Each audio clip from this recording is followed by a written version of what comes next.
और हमारा बलूचिस्तान सूबा रकबे के लिहाज से हमारा सबसे बड़ा सूबा, वहाँ तकरीबन 1,25,00,000 अफराद रह रहे हैं। हमारा मिनरल से भरपूर सूबा। आप बार्टर सिस्टम कर दें। अगर आज बार्टर सिस्टम अफगानिस्तान के साथ और ईरान के साथ करते, जितना माल आएगा माल के बदले माल जाएगा। इसहाक डालर, शहबाज शरीफ साहब, मरियम नवाज और नवाज शरीफ साहब, ये 4 बंदे तो है ना, नक्शा नहीं, फोटो देख लें सफेद कपड़े वाले बाबू की, ठुस। बिस्मिल्लाहिर्रहमानिर्रहीम। प्रोग्राम है आपका अपना स्पॉटलाइट, चैनल है आपका अपना जेडी न्यूज। मैं हूं आपका अपना इब्राहिम मुगल, और हम सब का नारा क्या है, खास क्या है, अल्लाह से दुआ क्या है, जिना का पाकिस्तान, हम सब का पाकिस्तान।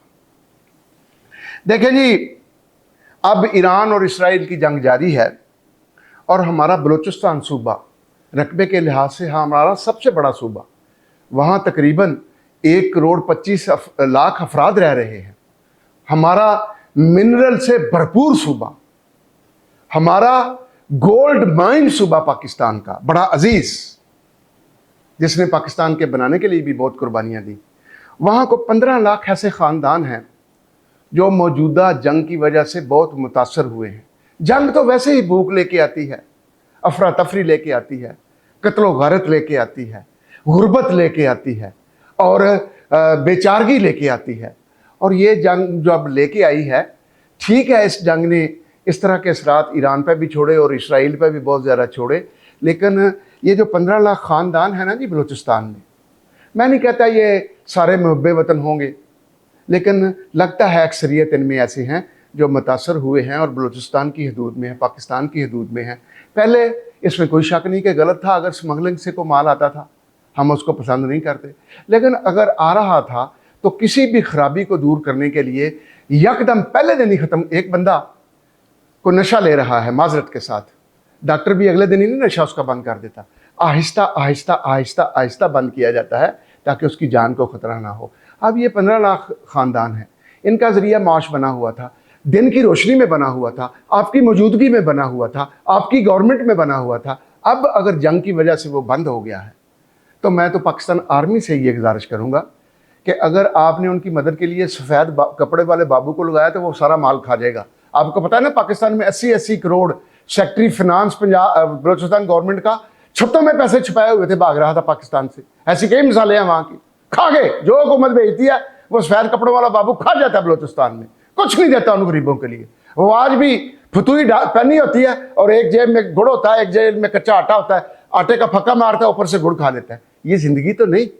और कहें वो कि हम कहें कि वो हम पाकिस्तानी हैं, फिर ये भी कहें ला इलाहा इल्लल्लाह मुहम्मदुर रसूलुल्लाह। लिहाजा हमें उनकी मदद करना इंसान समझ कर ज़रूरी है। मेरी डायरेक्ट जो गुजारिश है, मैं नहीं वज़ीर आज़म से करता, उनकी अहलियत ही नहीं है, और मैं नहीं बलूचिस्तान की गवर्नमेंट से भी करता, उनके पास वसाइल इतने नहीं हैं। लेकिन आर्मी मरकज़ी गवर्नमेंट से कुछ वसाइल लेकर, वहाँ जो खाम माल आता था, ठीक है, हमारे टैक्स को डिस्टर्ब करता था, अब वो भी रुक गया हुआ है। वहाँ जो तेल आता था ईरान से, सस्ता आता था, वही तेल जो भारत अपनी 50% ज़रूरियात उस तेल से पूरी करता था, बावजूद पाबंदियाँ लगी हुई थी, और नकद डॉलर देता था ईरान को। लेकिन अगर हमें सऊदी अरब से आता है, हमारा भाई है, लेकिन अगर यहाँ 18, 20 या 25 रुपये लीटर तेल आता है तो फिर उसे चीज़ है कि इस स्मगलिंग के लिए लाया जाए, वो तो पाकिस्तान के लिए वैसे फेवर की चीज़ है। अगर वो 18, 20 या 25 रुपये लीटर आता है, क्योंकि बैनुल-अक़वामी तेल हमें 107 रुपये लीटर में मिल रहा है, जो हम 257 रुपये में 260 रुपये में बेच रहे हैं। लेकिन अगर 18-20 रुपये की बात है तो ये बड़ी बात है, और अगर उधार पर मिल जाए तो ये सोने पर सुहागा है। लेकिन उसके लिए फिर ज़रिया कौन बनेंगे? यही 15 लाख ख़ानदान बनेंगे। आपकी गाड़ियाँ चलाएंगे, आपके रास्ते ठीक करेंगे, आपका ट्रैवल करेंगे और कई चीज़ें। अब ज़ाफ़रान है, मैं मिसाल देता हूँ, हर कोई नहीं करता, लेकिन ज़ाफ़रान की एक जो है ना पौधा, वो भी पाकिस्तान में नहीं होता। अगर वहाँ से आता है, कुछ लोग यहाँ इस्तेमाल कर लेते हैं, तो बुराई इसमें क्या है?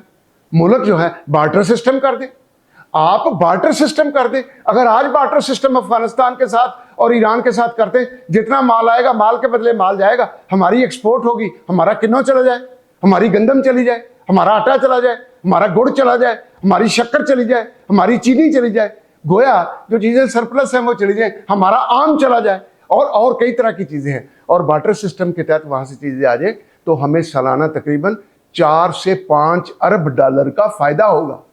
4 से 5 अरब डॉलर का। शहबाज शरीफ साहब ने शुरू किया, लेकिन उनको फौरन किसी बाबू बड़े की मजबूरी आ जाती है, किसी कस्टम वाले चीफ की आ गई, किसी इंस्पेक्टर जनरल की आ गई, किसी सफेद कपड़े वाले चीफ सेक्रेटरी की आ गई, तो वो शहबाज साहब तो ठोस हो जाते हैं, फौरन ठोस हो जाते हैं। ओह, देखते हैं कौन का वाला आ गया।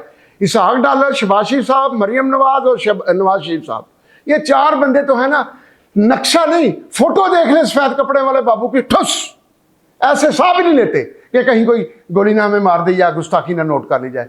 लेकिन आर्मी चीफ से हमारी गुजारिश है कि उन खानदानों को कुछ सोचा जाए, आर्मी की किसी कोर को उनकी जिम्मेदारी दी जाए और शुरू में उनकी खुराक का, पहनावे का, रहाइश का बंदोबस्त किया जाए, सेहत का बंदोबस्त किया जाए और तालीम का बंदोबस्त किया जाए, और आहिस्ता आहिस्ता उन्हें ज़िंदगी का जो पहिया है उसमें बाकायदा लाया जाए, ताकि वो पाकिस्तान के लिए ममदो मावन हों, मुफीद हों, हमारे लिए वो एक उज़व बन जाए, उज़व मुअत्तल ना रहें, उज़व बन जाए जो पाकिस्तान को ख़तर का फ़ायदा दे। और बार्टर सिस्टम के तहत वहाँ से हम 4-5 अरब डॉलर अगर कमा सकते हैं, और औरंगज़ेब तो ये अकल इस्तेमाल नहीं करेगा, वो तो काम ही वो करता है जो IMF उसे कहती है, लेकिन ये एक तजवीज़ है जिस पर सोचना चाहिए। अस्सलामु अलैकुम व रहमतुल्लाहि व बरकातहू।